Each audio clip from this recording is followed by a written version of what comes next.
Oh, how bittersweet it is to be back in the presence of the one and only Ren. I've got dirt on my Reeboks from staying up all night. Spent my last £10 on this pack of Marlboro Lights. I phoned up Stevie. I said, What is going down, world? Welcome to the 40-year-old FUQ Boys podcast. I go by the name Black Pegasus. And it's your boy, Dom Wannabe, back in the house once again. Bro, he just said £10 for a pack of Marlboro Lights. Do you know what the exchange rate is for the pound? Yes, it's like that's like, ain't that like $12 ours? Yeah. Yeah. Is that how much a pack of cigarettes Or maybe is? that's like $9 American. Nah, because it's like $1.20. Dude, inflation, baby. I'm sorry, I don't know. This is a weird start to the video, but yeah. Geez, that is kind of Louise. Wild. Yeah. Cigs are like $5-6 here. I mean, you haven't bought cigarettes like ever in your life. No, everyone I know, rappers be smoking, bro. Yeah. So every now and then you'll go hook it up. There's a time like, bro, they're so expensive. I drive. Holy smokes, literally. Anyways, you guys, we're back, man. We're back. I don't know what the hell we're talking about, but we're getting into Bittersweet Symphony, the Verve retake by Ren. Is that how you say it? Verve? The Verve, yeah. Yeah, that's okay. They're the ones who did this track originally? Yes. Okay, because you know what's funny is my brother sampled this, and on his Trigger Man album, he did a song to this. And so that's that. I've heard Bittersweet Symphony, but not like at the level where I'm like, yeah, I didn't know if there's lyrics to it. I just know the sounds. I just know. Dun, dun, dun, dun, dun, dun. So anyways, this is going to be fun, man. We're still going down the Ren rabbit hole, trying to do a couple reactions a week because this brother has so much music. I was going to say, it's kind of like endless at the rate that we're going. And right? Like it's crazy. He's making music. And he's dropping. Like that's what I'm saying. He drops a new joint June 8th, brand new. So yeah, it's crazy. He's going to keep us fed for a little while. Hey, man, it's always cool. And he's already shooting new music videos for the next album. I know.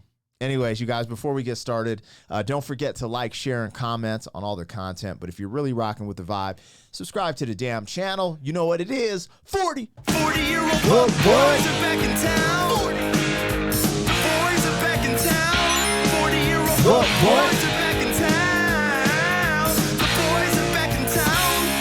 40-year-old FUQ Boys podcast. Malt liquor for your ears. 40. All right, let me get this logo down and pull the video up. Don't forget, we have an epic interview with Ren. You'd have to be sleeping under a rock if you haven't seen it. But if you haven't, you should definitely check it out. Eternally grateful for the man coming on the channel, man. Super cool. Also, we got a bunch of original content on the channel, music videos. I actually did a pretty fun, it's kind of funny, I don't know, a parody of Genesis called Mushy Peas. If you get a chance, check that out. Having some fun. And let's get into this. Also, you guys, if you're looking for something, if you're a lady looking for something for Father's Day, or if you're a man out there trying to get your chin strap right like your boy, Manscaped, man, they're rocking with us. And right now, if you order anything, you get 20% off and free shipping if you use the promo code FBOYZ. That's FBOYZ. I'll put the link in the description. Ain't going to get into a crazy ad read. But if you want to support us, and that's the biggest thing you could do for us right now. If you want to support the channel and you've been thinking about using their products, I've used them for years personally. Yeah. Use the promo code FBOYZ. That's FBOYZ. No obligation. And for all you people who keep blowing me up about merchandise, I'm working on the 40 shirts. We'll get you guys something soon. Yeah. All right, let's get into my man Ren, the GOAT over here, the one-take GOAT. Think about that. How many one-takes have we seen from this brother? And this looks like another one take.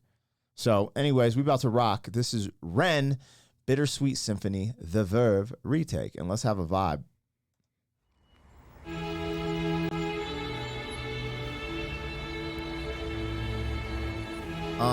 yeah. I've got Dirt on my Reeboks from staying up all night. Spent my last £10 on this pack of Marlboro Lights. I phoned up Stevie, I said, G, you alright? He said, it's 6 in the morning, brother, get some shut-eye. I feel a sense of well-being this time in the morning. Wear my heart out of my hoodie while the city is snoring. Drunks falling off the sidewalks get issued a warning. Distant sirens, they crescendo like a symphony calling. This is the Britain I know, this is the Britain I love. There's poetry inside this city if you listen enough. Working class casualties out on the street sleep rough, while a mother with her baby takes her pram to the pub. And while she's knocking them down, the cost of living goes up. I can't relate to politicians with their head in the mud. I resonate with messy Fridays with the boy smoking bud. We do our bit to numb the struggle, as below so above, and as above so below. Here in the city we glow. I blow a smoke ring up to heaven and it makes a halo. And then the clock strikes 7, guess it's time to head home. My companion is the city, so I'm never alone. I'm stepping in and out of gaps of the pavement cracks, and if I go to sleep now, that's an anticlimax. People rise for work and the sun mirrors that. A perfect juxtaposition for those out on the lash. Bear with me, it's beautiful. Yo, this is kind of crazy. I feel like it's interesting because the story he's telling, right? It's kind of like, it reminds me of me and you when we were young, and like when you threw that party at your house and just all that happened, and then it's like the cops came, but then it's like I hang out with a chick, you wake up the next morning, you're up early because you're trying to get them out the crib, and then you're just like walking around like, what am I doing? It's early. Like, that's what the beginning's kind of reminding me of for me. Yeah. But then he goes into this different storyline. Okay, now I wanted, if you had anything to say, holler, because there's some other stuff I want to highlight, but because I don't know if he's going to do a hook, because we're already 1 minute and 20 in, so I don't want to go through the whole thing without highlighting this other thing that I saw that I was just like, yo, this is crazy.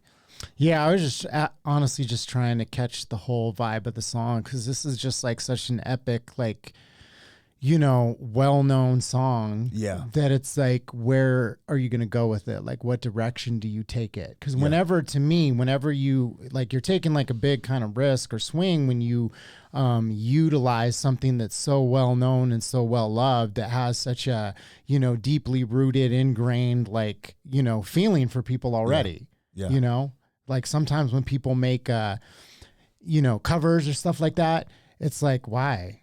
It's like, not, you know what I mean? Like sometimes, I don't know if you've ever heard a cover and you're just like, dude, this is like not even close to the original. Like, why would you even do that? Yeah. But I just find it very interesting, just like the story that he's telling, how he's weaving it in, and it's like kind of like an ode or a love song to the city is what I'm getting. Yeah.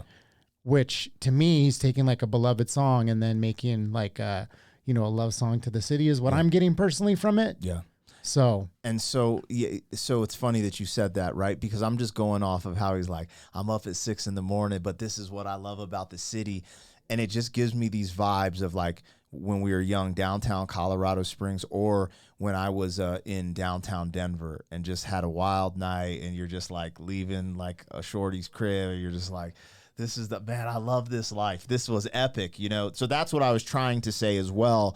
That's the vibe I got from the beginning. You know what I'm saying? Just taking me back to my 20s. Well, he was talking about people like, you know, at 6 in the morning, his mates telling him to go to bed. Yeah. And he's talking about people stumbling drunk after the bar. And I did think about like nights that I've had where it's like we've been up all night and the sun's coming up and I feel like a freaking degenerate, because, you know, you have people that are just like going about their lives, like going for a jog, and I'm like, you know, all red-eyed and like sitting there with the homies, and we're like laughing and like, you know, still like on one, and people are just looking at us like, whoa, yo, what are these people doing? It's funny because, you know, I never did drugs, right? Yeah. So, I mean, I smoke a little something now, but I've never been drunk in my life. So but my thing was always like, my drug was the ladies. Like I was a ladies man, you know what I'm saying? So that's why I was like, it reminds me of that. Like, I don't know. There's just something about that, you know, that just being in a new place, and you're just like, yo, it's just like the excitement of the thrill of it. That's what I was getting from the beginning. And but this is what I wanted to highlight in here. Okay. Because now that we had the conversation with Ren and Sam in the interview, and if you guys haven't seen it, you got to go back and watch it. But I believe he said it took them 180 takes before they got the right take for Money Game. Yeah. It was over 100, whatever it was incredible. So I was just thinking, he's just going to walk down the street, rap, do his thing, kind of like Genesis, it's all good. But then if you really notice the subtleties, they have people planted in the damn video. Oh, I know. And that's what I was thinking about. I was like, bro, when that drunk girl's acting drunk, I'm like, I know she's planted. I'm like, how did they do this with the drunk chick? And then he walks up to the mother. So I want to play it back to watch that because, yo, this is a one take. All this is planned. I'm like, these dudes are really one take goats, yo. They're really on top of their stuff. Like, I was like, bro. Yeah, it seems like it's very simple. I've got dirt on my It's subtle, but for him to hit the lyrics at the same time that the mother's walking by, at the same time that the drunk girl's stumbling, like, all this has to be timed out. Yeah, I was thinking the same thing. And the people walking, doing it have to be, bro, that is ill. That's where I was like, oh. And that's how, like, that's the layers to this that I would not have found without having that interview with him. Without watching his interview with Hawkins. Because, like, everyone's like, oh, some people are like, you guys did the best interview. And I would say, hey, we were able to build our interview off of watching Hawkins and Knox Hill. So you're just seeing a progression of like, yo, we just asked different questions. We did have a different vibe than each, but I wouldn't say better. I would just say we did our own thing. And I have to give a shout out to Knox Hill. Dog.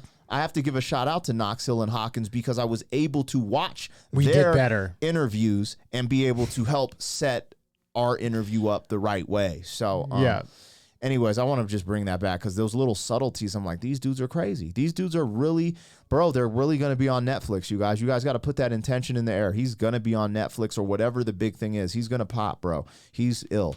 From staying up all night, spend my last £10 on this pack of Marlboro Light. And what's crazy is these are real people as well. Because they're looking, they're like, what the fuck is going on? An old lady did it too. I'm like, this is crazy.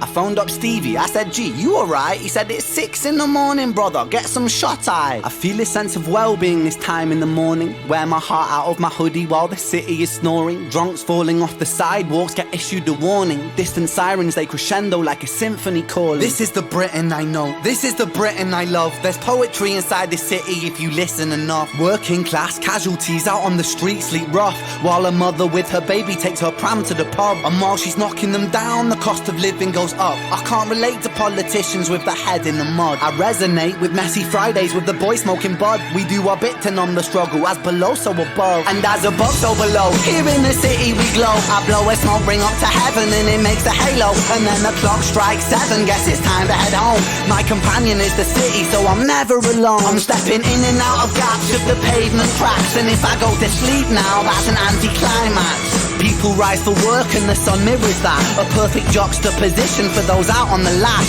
Bear with me, it's beautiful, I think it's irrefutable. There's beauty in a contradicting Britain, indisputable. Junkie in the cubicle, that old spoon is usable. His mother's in a black suit, crying at a funeral. 9 to 5 crucible, this route is not commutable. A kid falls off the tracks and then he serves a scratch at juvenile. Libby's at the goalies, but her disposition's humorful, while Davy's at the bookies and his mates call him delusional. Britain. Okay, I love where this is going, but I have to say the way they're doing the shots, they're cutting them. So it might not be a one take. Have you noticed that? Did you notice that as you were watching it? No. I was just kind of listening to the lyrics and just like trying to catch the vibe of it. And then, you know, what I'm getting as well is that like the song is Bittersweet Symphony. So it's like bittersweet. And that's like kind of what he's talking about. It's just the bittersweet, you know, of his love for the city, but also the things like about Britain. He's like, bro, it's like bittersweet. Just politicians. He talks about the spoon, like it's reusable. Like it's like it's pretty deep actually when you start getting into it. I mean it's very poetic, like just like the different things that he was talking about, like with, you know, blowing a smoke ring into the heavens and making a halo, like super poetic. Yeah, for real. I feel that. In a contradicting Britain, indisputable. Junkie in the cubicle, that old spoon is usable. His mother's in a black suit, crying at a funeral. 9 to 5 crucible, this route is not commutable. A kid falls off the tracks and then he serves a scratch at juvenile. Libby's at the goalies, but her disposition's humorful, while Davy's at the bookies and his mates call him delusional. Britain, drink it down and moan about the weather when the sun starts shining. Feel the factor 10 tremor. Boys will be in it together until the fists start flying like they're Conor McGregor. And then he's out. I think he took it too far. I think the boy saw red. I think he hit him too hard. Now he's face down on the pavement with the face full of tar. Mad how small altercations can define who we are. That's my cue. I guess it's time to head home. It's bittersweet how my high found its way to below. And I've said it once before, as above so below. Living on the streets of Britain, you just go with the flow. But I'm done, I'm out for the night. As the sun paints the pavements, I'll turn out the light. White noise on the radio to quiet my mind. Always was an overthinker, just the way I'm designed. Britain, drink it down and moan about the weather. When it's all said and done, we'll be in it all together. Boys will be boys, we'll be like it forever. It's a bittersweet symphony, we're birds of a feather. Yo, it might have been a one take. I might be tripping. There might have been like the sunlight in certain spots that I just thought was a cut, and there were cuts. I think this is a full one take, which is crazy, especially the way they did that with the little fight scene. Yeah, just all of it. It's funny because it's relatable in the sense of it's just like, yo, it's just like, you know, the city life. It just sounds like the city life. You know what I'm saying? Yeah. Just, he's in Britain, but it's like all these things you see in cities. You know what I'm saying? Like the junkie, the fights, the this, the that, the politics of it. There's so many different things that you could, you know, look at, but it was dope. And what's funny is look at these people in the background. Like, look at them. They're like, what is happening? Yeah, no, I'm going to blow that up. That's hilarious that I paused it right there. She's just like, oh, what? What is happening? And he said it. Remember? It's a very deep song, bro. He just like hit very, you know, so many different levels. Like, he's wild, man. He's wild. The way that he'll just like weave so many different narratives into like one song. Yeah. Well, that's the thing about him. From everything I've seen, it's just like you said, he's poetic and deep, but when he does his rap stuff, he's also very clever. He's not like, you know, like I know some rappers who are like very artsy and they just do like very artsy types of raps is the only way I can explain it.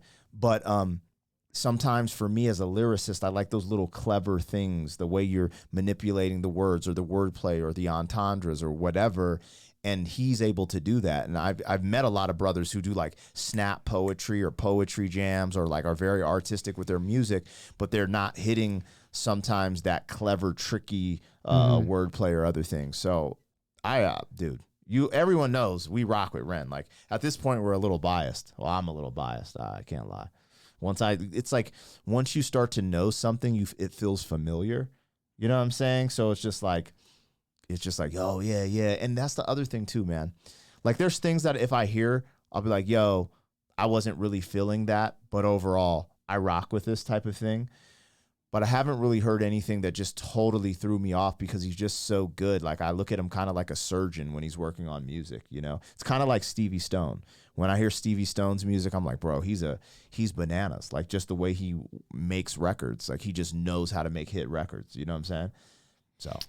yeah, and there's always just like subject matter that's like deep in his music. Yeah. You know, and he just like finds a way, like with this particular song, to just make it so that it, even though there's some heavy things in there, it's not like doesn't weigh you down, which is again something that I appreciate because I think that a lot of times, like for me personally, like I stray away from the music that tends to feel more heavy. Like, you know, like that's why I didn't necessarily get into like some of the rock and some of that stuff. Because it's not that the subject matter was like so different from some of the music that I listened to. If you really dug down into it, I think I discussed it on Reaction that we did, you know, to Slipknot. Yeah. But it's just like it feels heavy or it felt heavy or it feels down. And to me, sometimes those things, especially because I always look at it too from the standpoint, like I think Ren is, I would say I know he's actually wants to make a difference and an impact with his music. And in my opinion, sometimes what ends up happening is that people will gloss over things because music is about a feeling. So if something doesn't feel like good or happy, a lot of times people be like, oh, they'll cast it aside. Yeah. So whenever you can take your music and like give it a bop or make it feel kind of good and insert a message into it, you're going to reach a broader audience. So I always appreciate that, you know, with his music when he does these songs that kind of like have a vibe to them that you can groove to and, you know, have you feeling kind of happy. But then there's those little tidbits that are woven into it where it's like, you know, almost like, how do I want to put this? It's like sneaking the medicine into the, into the. Yeah. It takes a spoonful of sugar. Yeah, to make exactly, the medicine go down. You know what I mean? Yeah. Exactly. So you're like taking that message, or that, sneaking the vegetables in. And beforehand, I said, I was talking about Stevie Stone making a hit record or whatever, right? But when I'm talking about Ren, I want to clarify. I just mean he knows how to write songs. Like he's mastered that. And when you start talking about what you were just talking about, that heaviness, that's what was so crazy for me with High Ren, because the heaviness at first, like I was just intrigued and like, yo, this is ill, but it was too heavy for me at first until he did the poetry at the end.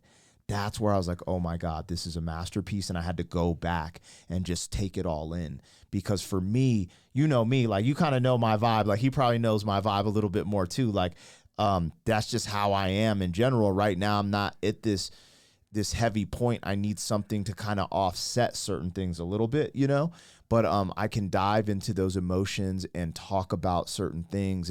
But for me, that's why I was just, the moment I heard the last part of High Ren, I was like, this is a masterpiece, because that's what brought everything together for me. And it gave me the balance that I need to kind of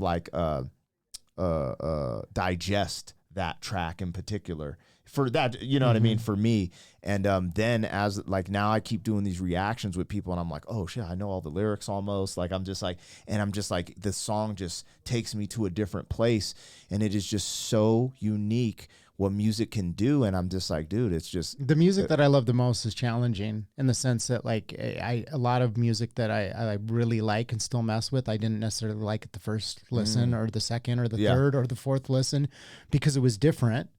So it's almost like, like eating sushi. When I first ate sushi, I was like, this is disgusting. The texture of it, the everything about it, I thought it was disgusting. And it took me years to develop a taste for sushi. Yeah. Right? Yeah. And I find that like, with music, that's a lot of like, now I will gravitate towards it, things that are different or odd, because it like, tickles whatever, type of stimulus in my brain searching for uniqueness. But I have found that oftentimes it's like the music that is challenging to me now is the stuff that I vibe with and love the most and will listen to, years down the line. Yeah. Because it's like it has to grow on me, and it's like, what's it called, an acquired taste? Or what's the exactly. word? Yeah, it's mushy peas. Yeah, mushy exactly. peas and music. Yeah, exactly. Oh snap! Nah, man, my man's killing it, man. This was dope. There was a change up in the beat where the like beat drops and it sounded really big at the beginning. I like the way that shifted. That was really cool. Again, like you hit it on the nose when you said this is poetic. It's like the way you said it, I don't even really want to re-say it. You're like, it's an ode to the city. I was like, damn, he got that one. That's pretty much describes it, man. That was and dope. It's interesting because even in this take that I feel like I have to listen to it again multiple times, because there was so much stuff that he just dropped in there that it's like, I didn't really catch it all, and let it soak in to really like be like, damn. Yeah. I don't know why I'm going off on a tangent. We're going to get off this one. But for some reason, do you remember, because me and you shared this experience together, the first time we heard Atmosphere Scapegoat and the woman with the tattooed hands? Yeah. For some reason, it just dawned in my mind, that's what High Ren is. It's like these songs that change the whole landscape of hip hop or music in a moment, and people I'm getting goosebumps. Cause I'm just saying, because if you were our age and in 2000, if you heard the record Scapegoat from Atmosphere and then the woman with the tattooed hands, you got kind of like, yo, what is this? This is kind of what is it? Like, what just happened? Like, what did I hear? Yeah, you recognize in that moment that something was done that nobody else had done, and that it was changed. Like the landscape of hip hop was changed because now there was this new opening, and somebody did something. And then, dude, it's so crazy because, that's what makes Ren so amazing, is that it's like you as an artist or a creative person, you are thinking about, how can I push the boundaries? How can I do a different metaphor? How can I do something different? How can I do this? And then somebody comes along and you're like, how the fuck did they think about that? Like, how did they do that? The other thing is just, it's like not trying to compare him to anything, because like even you said, how did he do that? And instantly I was like, how did he sit there and just perform high ren? Like every time I see it, I'm just like, anyways, I'm gonna get off it because all this stuff is like, it's just funny how it piggybacks into everything. And these one takes, just, I'm seeing more. You know what I keep like, I wouldn't see that first time around. I'd be like, oh, this is a cool hip hop track, or oh, ha ha ha. But now that I'm like in the rabbit hole, I'm like, oh, did you see that? You know what I'm reminded of? What is that Maggie Rogers thing that we watched with Pharrell? And he looks at her and he says that you're a seeker. And that, for whatever reason, just resonated with me when I was thinking about, when that's what I think about Ren, like what Pharrell said about Maggie Rogers, you're a seeker. He was talking about like, that's, where true art comes from, an art that pushes the boundaries, is you have to be a seeker. You have to be somebody that's willing to take risks. You have to look within inside of yourself. You have to look at the world and really be like, searching. And so for whatever reason, that just resonated with me. And that's what I think about when I think about Ren, because I'm like, he's a seeker. He fits that description that Pharrell was talking about, as somebody who's constantly searching within themselves. He said it. He's like, I overthink. And I was thinking about that today. I know we're rambling, but I was thinking about it today because I was just like thinking about how sometimes in my life, like, I was just thinking ignorance is bliss, man. Like, I wish that I didn't think about the world the way that I did sometimes, because I can't like turn it off. And like, I'm always thinking about like, because we both, and I know have those people that aren't like me, who are ignorance is bliss, and they're just loving their life. Yes, exactly. They just don't seek. And that's never been me, because I've always been thinking about like this and that and politics and spirituality and my life and like da da da da. And I was like, God, sometimes I wish I just, was more ignorant and happy go lucky. But anyways, like when he said that, it just reminded me of that. And I just think that like, that's what the definition of Ren is. He's a seeker. Imagine Pharrell reacting to high Ren. Yeah, that would be amazing. That's going to be one of our goals. If he hasn't heard it, we're getting Pharrell on the podcast. I'm going to call him up right now. Hold up. Homie. Anyways, you guys, don't forget to like, share, and comment on all the content. But if you're really rocking with the vibe, subscribe to the damn channel. And hey, if you need to get your ball, what I'm saying, you need to get shaved up, manscaped, use promo code FBOYZ, FBOYZ, and that will get you FBOYZ 20% off and free shipping. I'll put the description in the link. But regardless, hey, we out of here, y'all. 40. Thank you for being some man. 40 years down the road, back again. 40. FUQ.